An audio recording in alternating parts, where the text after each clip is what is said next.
as long as I am in this human form, I am going to continue to grow. That is something that I know for certain. I don't know for certain what shape all of my life is going to take.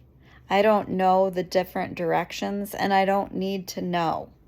What I do know is that I am not the same person that I was even 6 months ago, let alone 6 years ago, when my journey started. When I did the hardest thing I have ever done in my life by taking the very first step and filing for divorce. It wasn't something I took lightly. It wasn't something I took on a whim. I thought about it for months before I did it. I went to the library and checked out books, trying to get myself to find ways to love my husband better so that I could continue to live in a relationship that was not serving my growth. And if it wasn't serving my growth, I can imagine it wasn't serving my family's growth.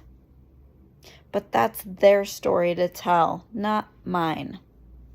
All I know is how I showed up, and how I abused alcohol, and how I was a helicopter mom.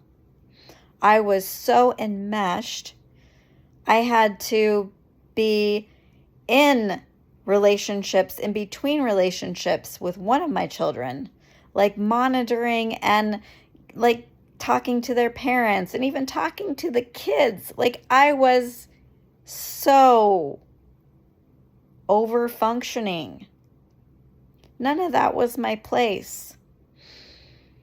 I was abandoned by my mom.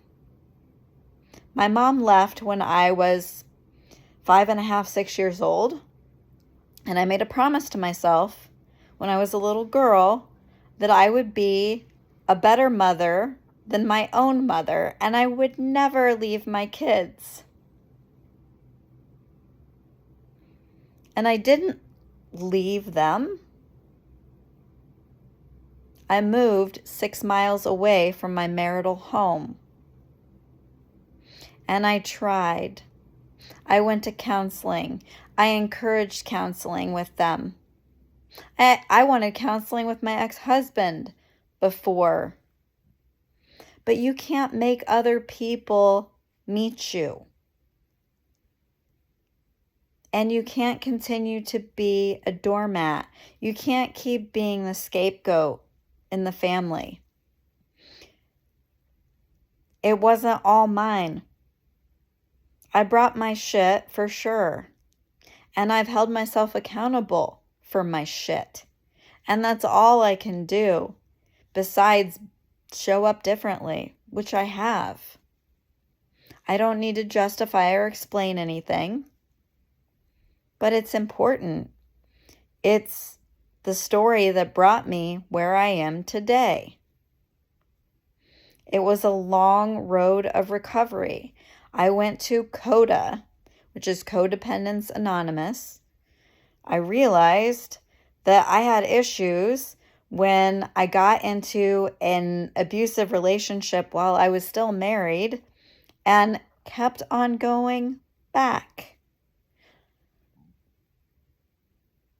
I couldn't be alone.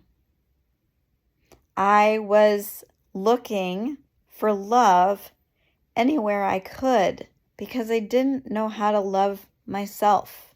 I wasn't taught. I was taught to hold space for people, to give unlimited compassion to other people. I had no boundaries. I didn't even know what a fucking boundary was.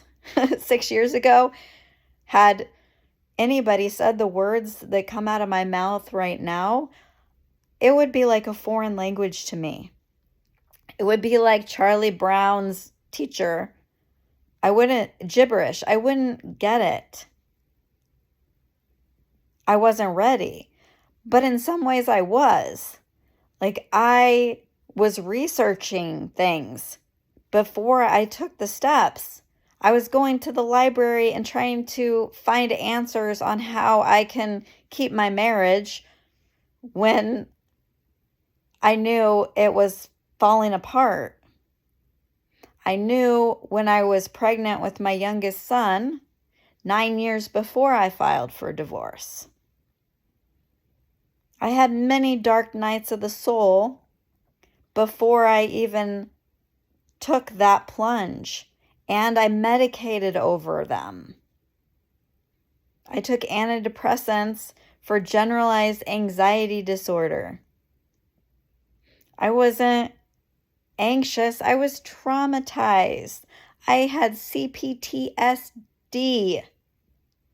because I had a father who was manic depressive, scary as hell, and I learned to be hypervigilant. I had to manage mood so that I wouldn't get punished. He would spank me over the silliest thing. His temper was out of control. So I became a good girl. I contorted and fit whatever he needed to keep myself safe. And then my mom was completely out of the picture. She started a new life and became, and actually already was when she was married to my dad, but became an even more alcoholic. She died from alcoholism. My dad died because he didn't take care of himself. He at least stopped drinking when he was diagnosed with bipolar disorder, when he was taking all of those mood stabilizing drugs.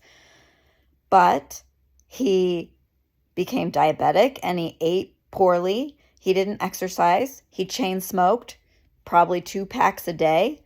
He had all these horrible habits. And he leaned on me emotionally. I was a parentified child. I was the stand-in mother to my younger sister. I was traumatized, and there's no other way to say it. That's what it was. It was childhood trauma. I had wounds, lots and lots of wounds when I got married. Lots and lots of wounds that I took into being a mother. So I was emotionally immature. I was dependent on my ex-husband. I had no sense of self aside from being a mom. So my healing required me to step away from that role in certain ways. I was still there for them. I just had boundaries. And as I changed, we drifted apart.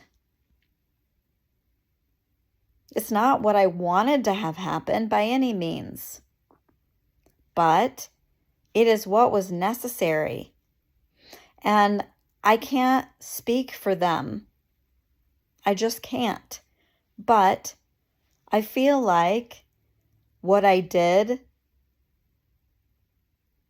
was beneficial to them. Whether they see it that way or not now, that's not mine to carry. That's not my story. I will always love them. And the best way that I love them is I let them be who and what they came here to be. Not be my little puppets. Not have to listen to all my sad stories and be my emotional crutch, but to be their own individuals. To learn how to do life for themselves, not because their mom wants them to be a certain way, but because that's what's true for them. I didn't have that. It's the best gift that I can give them is their freedom. And it has hurt like hell. It has hurt. And it's necessary because I speak a different language. I live a different lifestyle. I have different beliefs. My mindset is different. You can't make someone else grow with you. The biggest growth there is in letting go. Letting go not because you don't care, but because you do care. The ironic thing about all of it is that I care more about them now than I ever did when I was smothering them, because I was needy. I needed their love. I needed their validation. And no child should be expected to be the emotional